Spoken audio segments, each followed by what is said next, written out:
Well, hey, folks. In this episode, we're going to look into what almost became public in the Idaho student murder case before Bryan Kohberger abruptly changed and pled guilty. Now, prosecutors were preparing to call his sister and parents to the stand in a move that would have opened the door to a deeper view of the history and his troubling behavior, some family dynamics, and the long-ignored warning signs. So what was Kohberger so desperate to keep hidden? Then I want to dig into your questions on everything from the latest developments in the Doomsday Daybell investigation to new angles in the missing Melody Buzzard case. So if you're interested in understanding offenders through their behavior, you're in the right place.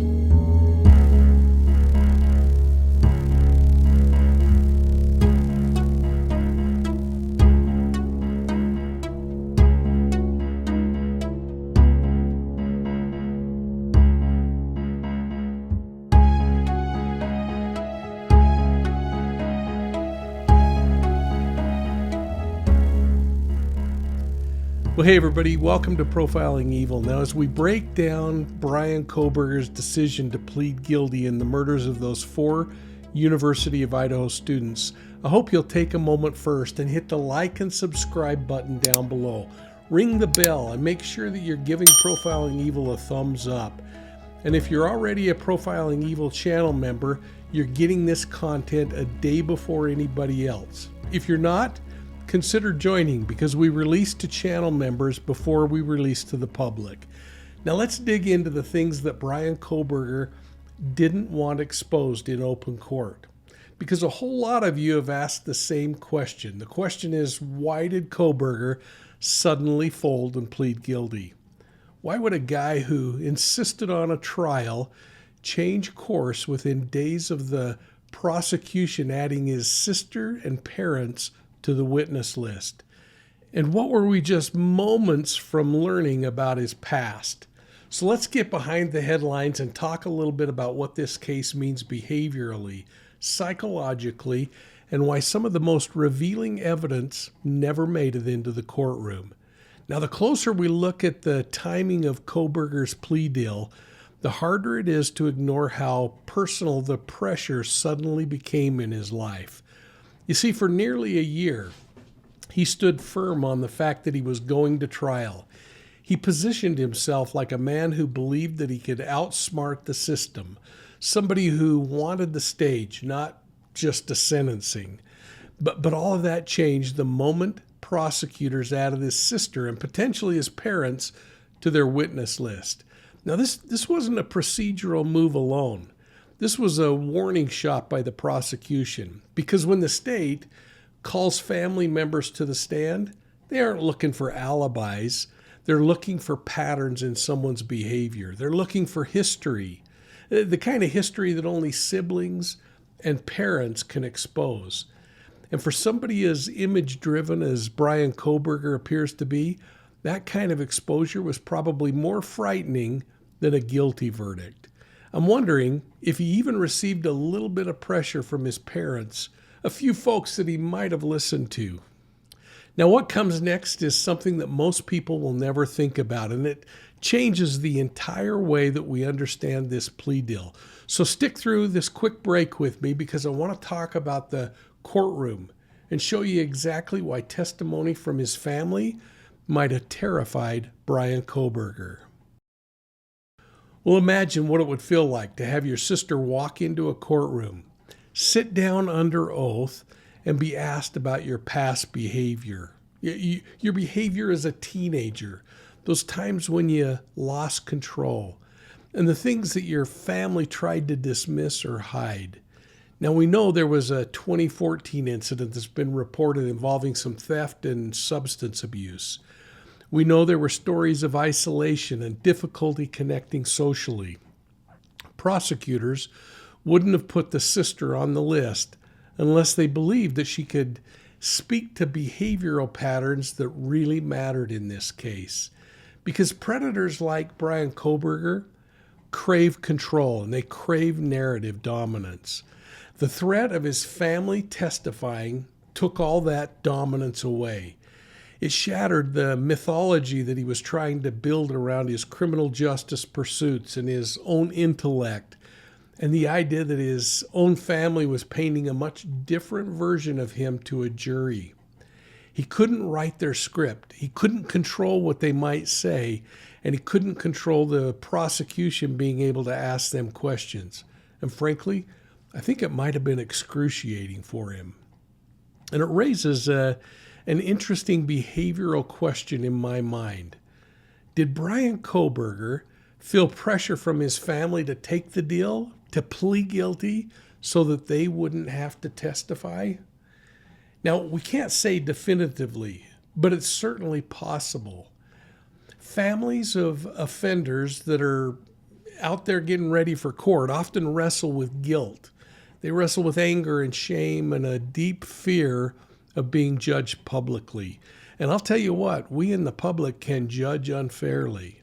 But being called to testify would force them to reopen wounds and admit things that they may have overlooked or excused or didn't want to believe.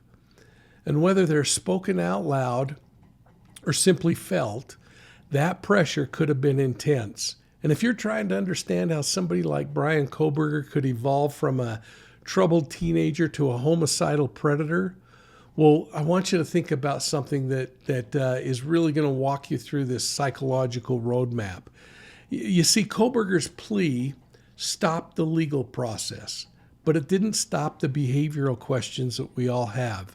If anything, it opened up new ones, because when these defendants who demand a trial suddenly change course just days after learning something like their family members might testify, it tells you what they feared the most, and that might be what they might say or the unknown of what they might say. And either of those is not as important for a guy like Bryan Kohberger as just flat losing control of the narrative. It creates the kinds of questions that I think about all the time as I try to capture the brutal imbalance of this world. And this is exactly why understanding predatory behavior is so dang important. Because criminals don't emerge out of nowhere. They develop their issues over time. They test boundaries and they learn how to manipulate other people. They want to manipulate the world around them, and they want to manipulate it into seeing things that they want it to see. And this is exactly why I wrote my book, Wolves in Sheep's Clothing. I wasn't going to talk about it, but it's perfect timing. It breaks down the early warning signs, the grooming behaviors, the testing behaviors, the subtle clues that only stand out once you know what to look for. Well, I hope you'll grab a copy of my book. It's Wolves in Sheep's Clothing, and it's over at the ProfilingEvil.com website or through Amazon. But as we grapple in our minds for reasons why Bryan Kohberger may have taken this guilty plea, outside of the fear of the death penalty, I want to speak for a moment about the other issue in this case that just continues to bug me, perhaps bugs many of you. And that's the issue surrounding all of the financial donations that this guy's receiving in prison. CNN reported that a judge has determined that Kohberger now has to pay for the urns of two of his victims, Kaylee Gonzalez and Madison Mogen. Now, prosecutors asked the judge to require Kohberger to reimburse the families roughly about $3,000 for funeral costs, and the judge agreed to this. Now, Kohberger's attorneys argued that he couldn't afford it. They told the court that he didn't have any funds, especially on top of more than $30,000 that he already owes as part of his plea negotiation. But the judge wasn't buying it. And in his written ruling, Judge Hippler laid out something that frankly stunned a lot of people. Bryan Kohberger has amassed nearly $29,000 in donations since he was arrested. That's not a typo, folks. $29,000 have been donated to Bryan Kohberger since he went to jail and to prison. Some of that money came from family members paying to communicate with him in jail, but a large chunk came from public donors who sent money to the man who was convicted of murdering 4 college students. Now, the judge said in no uncertain terms that Kohberger could raise the money again if he needs to. He wrote that it's foreseeable that Bryan Kohberger could continue to receive donations in the future, particularly because so much of the original money came from family and again, these donors. He pointed out that Kohberger could get a job in prison if he needs to. And while it doesn't pay much, future donations and prison wages were going to be used to pay the victims' families the money that Bryan Kohberger owes them. And here's something that really bugs me from a behavioral and psychological perspective. It appears that offenders who receive money behind bars often interpret this as validation for what they did, and that those donations, even the small ones, reinforce their delusion that they're at the center of a story that the world's obsessed with. It feeds their narcissism and it strengthens the internal narrative that they've created, that they're special or misunderstood or brilliant. For somebody like Bryan Kohberger, who thrives on the idea of intellectual superiority, that trickle of money keeps his fantasy alive. So if you're donating to this guy, I hope you really think it through. But while he's clinging to the fantasy that he's created, the families of Kaylee and Maddie are living with the reality that their children are gone. They had to pay for funerals and urns, and they deserve the court's action in their behalf, ordering Kohberger to reimburse them for what they've had to put out. And this is, in my opinion, the perfect place to leave this guy and leave this story. Kohberger lost, but he didn't lose as much as the families of Kaylee Gonzalez, Madison Mogen, Zaina Kernodle, or Ethan Chapin. They are the ones that lost. And now, folks, I want to lift our spirits a little bit and jump to some of the comments and questions that you've got for Profiling Evil. And if you have a question, just send it to profilingevil@gmail.com, and I'll try to include you in the next week's session. So as we jump into the first question of the week, I want to highlight a few of the standout comments that I received from last week's episode about women spending holidays in prison. The comments were thoughtful, they were personal, and in a couple of cases, pretty dang passionate.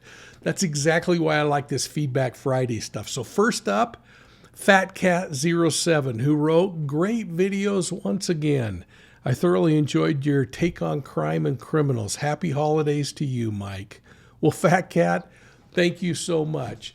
You've always been so supportive across multiple videos, and your comments always come from a place of curiosity and, frankly, respect for the investigative process. So happy holidays right back at you, and thanks for being part of the community.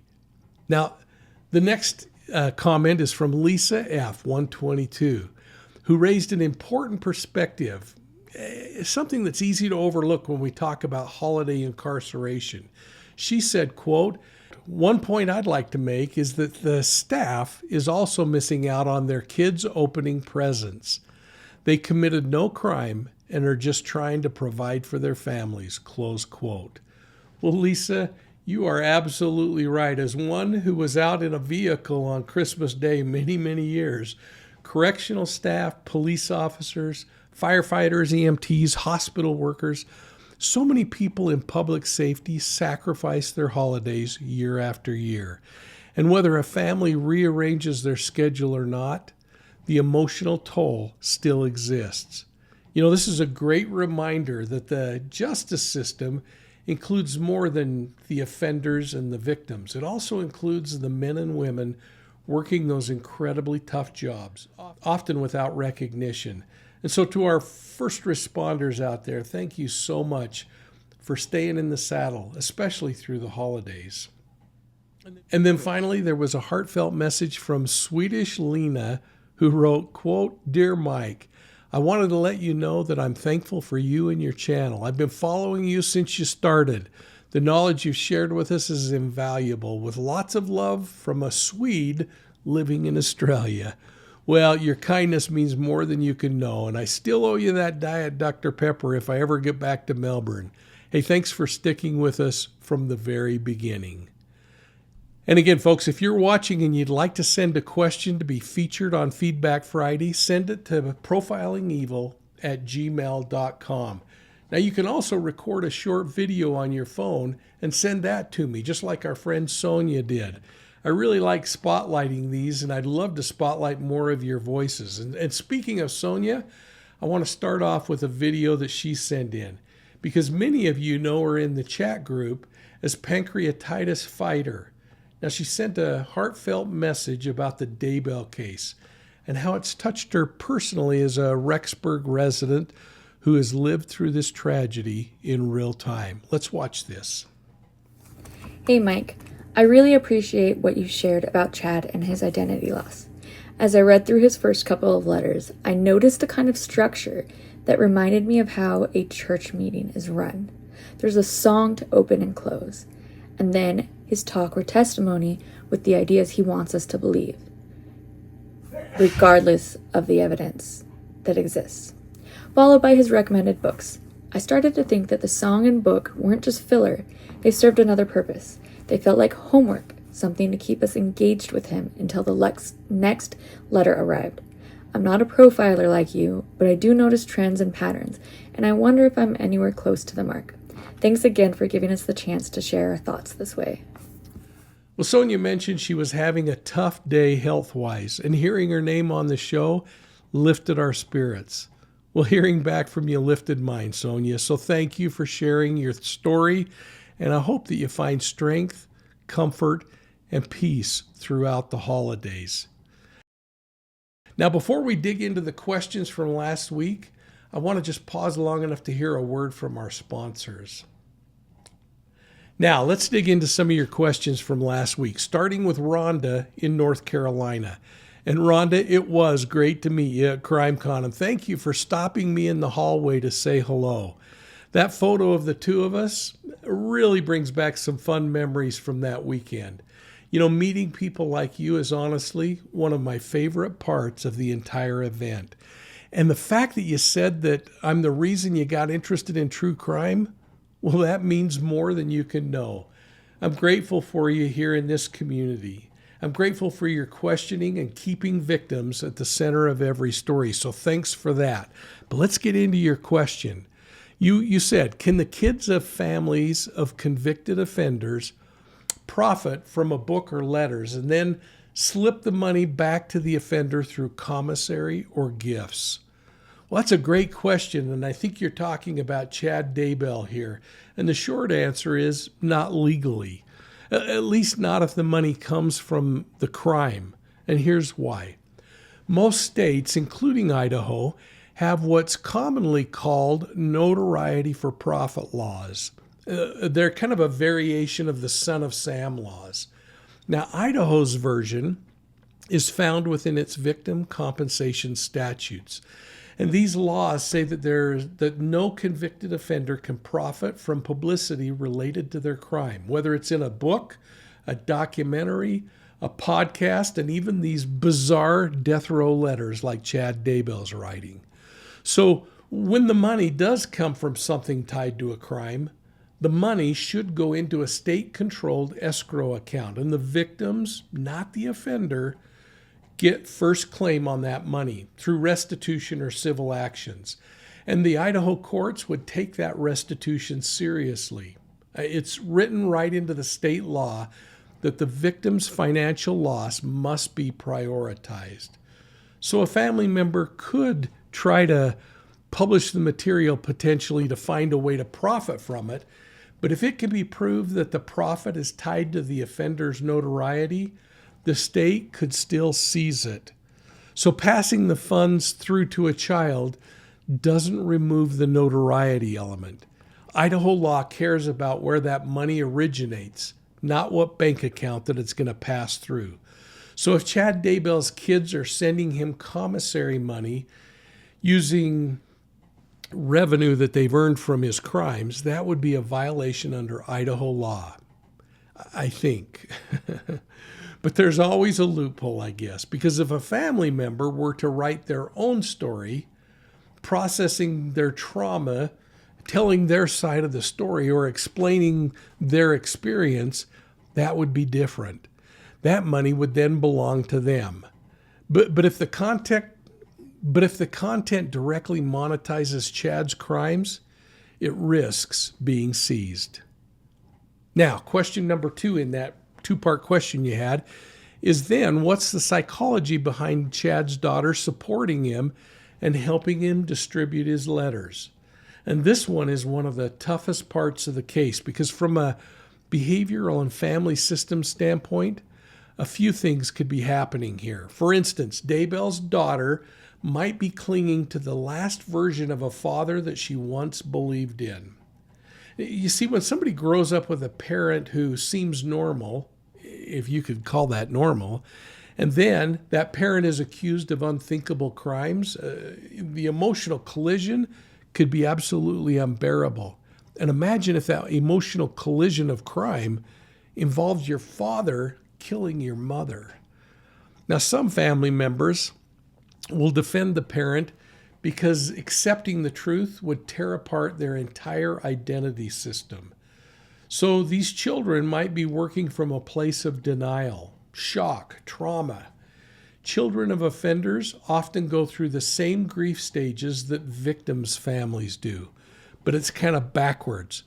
Because instead of denying the victim first, they grieve the image of the parent they've lost. And you know what? We can't be too critical of them for that. Denial becomes a coping mechanism. Now, there are some other explanations that might be that she frankly just feels pressured to be the family's public defender. Sometimes that happens, especially with older children. Some families adopt a we don't break ranks kind of mentality, especially in cases where religious beliefs or shared ideology play a role. In Chad and Lori Daybell's world, there was a heavy culture of alternative beliefs, of prophecies, of special knowledge. And those patterns don't just simply disappear. So maybe the kids are thinking that they're saving his legacy somehow. This is common in cases involving offenders who craft spiritual or prophetic or grandiose narratives. Their children sometimes absorb the mythology, especially if they grew up hearing about visions and roles in the last days and heavenly gifts or spiritual battles. And finally, it might just be that the last relationship she feels she can salvage is the one with her dad. When a family collapses under public scrutiny, sometimes the offender becomes the only stable point that the child has left, even if that stability isn't rooted in reality. So supporting a convicted parent doesn't mean that she approves of the crimes. Often I think it's just the opposite. But she can't emotionally survive because her dad's guilty. So she clings on the idea that he's not. That's trauma. That's grief in action. It's survival in action. Her role in helping circulate the letters might boil down to an extension of Chad's manipulative strategies. Because offenders like him build these alternative universes. And they recruit whoever is emotionally vulnerable enough to keep the story alive and put up with their malarkey. So Rhonda, thanks for this second question. And thank you for such a thoughtful group of questions and for meeting at CrimeCon. It was a highlight for me. You got a big heart, a sharp mind, and a compassion-first approach to true crime. And I really respect that. So best wishes to you and your loved ones through the holidays in North Carolina.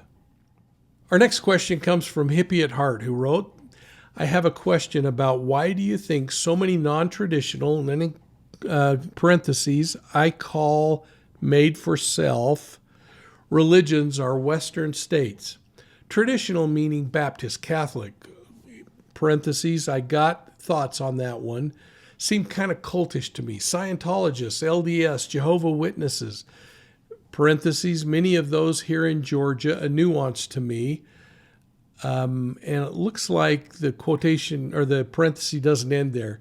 Took one Bible and manipulated it. So all of these religions, according to Hippie at Heart, took one Bible and manipulated it to fit themselves. She continues, or he continues, I don't understand how people don't see that. I mean, even LDS or Catholic took a Bible and they changed it to suit the Pope. They changed it. They changed the Bible to suit LDS. They changed the Bible to, and I don't even know what the real Bible is. Who knows? I gave up on believing the Bible because who knows what it is. I mean, I know I have a life and I'm living a life and I don't believe in anything and I'm perfectly happy. What is the deal? Whoa, I don't even know how to best jump into this, but let me just say up front, and this matters to me personally, that I never attack anyone's faith tradition because in my opinion and my experience, if somebody finds a belief system that lifts them up or inspires them to serve others, helps them maybe to look heavenward instead of down at their shoes in despair, then that deserves to be honored, not torn down. Because people who live their faith with kindness and integrity, whatever their faith looks like, are worth celebrating in my opinion. But you do raise a great point about the Bible and how many times it's been translated, and you're not wrong. There are dozens of versions today, and historically, the scriptures were copied, translated, retranslated from ancient Hebrew, Greek, and Aramaic texts over thousands of years. Now, different churches, different translators make different choices, which is why the wording kind of varies. But what scholars agree on is that the core message stays surprisingly consistent across most mainstream versions. So your question of what's the real Bible is actually a very old one, and you're in really good company asking it. And as for people who get drawn into high control or breakaway groups, that's less about Scripture itself and a lot more about the behavior of the leaders. Some charismatic figures claim authority or special revelation. They isolate their followers from outside perspectives and they slowly redefine belief in ways that serve their own power. So good people don't join cults, they join communities. And that, sadly, leads to a lot of destruction. So thanks for your question.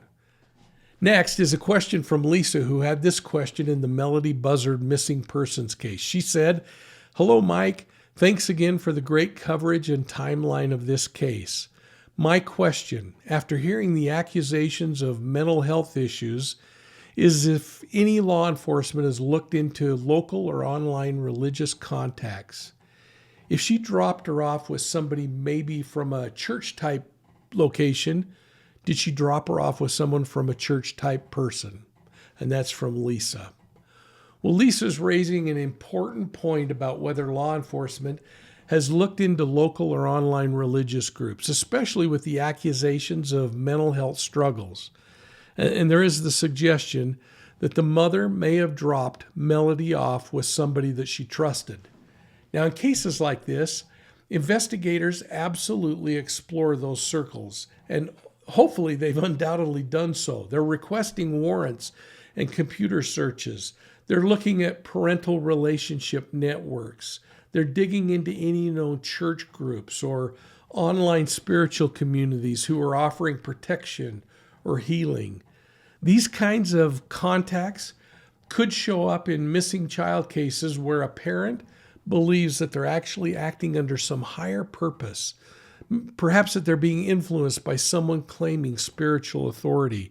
So you're right. If Melody was handed off, it would most certainly be to somebody from the mother's mental positioning as being someone safe. At least I would hope so. And like you, I hope that law enforcement is digging into those possibilities online and in person. The challenge with these kinds of cases is that people in those circles are often tight-lipped, and they too believe that they're protecting the child from something disastrous. So hopefully there are some digital footprints out there that lead detectives to the truth. Well, Thanks for joining me on Feedback Friday, folks. If this episode helped you understand the behavior behind the headlines we're reading about, hit the like and subscribe button and share Profiling Evil with somebody who's been following these crime cases like you have. And make sure you check out Profiling Evil on Facebook, Instagram, YouTube, Twitter, and TikTok. And if you like to get your true crime on the go, make sure you're subscribing to Profiling Evil's audio podcasts on your favorite podcast platform. And I'd like to invite you all to subscribe to my new podcast that launches on February 3rd. It's called Gardens of Evil. It's a 7-part series that explores the Zion Society religious cult, and it includes commentary from the survivors. It is really good. Gardens of Evil explores how cult leaders recruit, maintain, and even get seemingly intelligent people to commit crimes. You're not going to want to miss this one, and I'm going to play an introductory prelude at the end of today's credits, so stick around for that. And I want to thank you for joining Profiling Evil. Again, if you like getting these ahead of the public, sign up for our memberships. You can do so at profilingevil.com, and you can do so for as little as $1.99 a month, and it really does help me continue to provide good content for you. I'm Mike King with Profiling Evil. We'll see you soon at the next crime scene.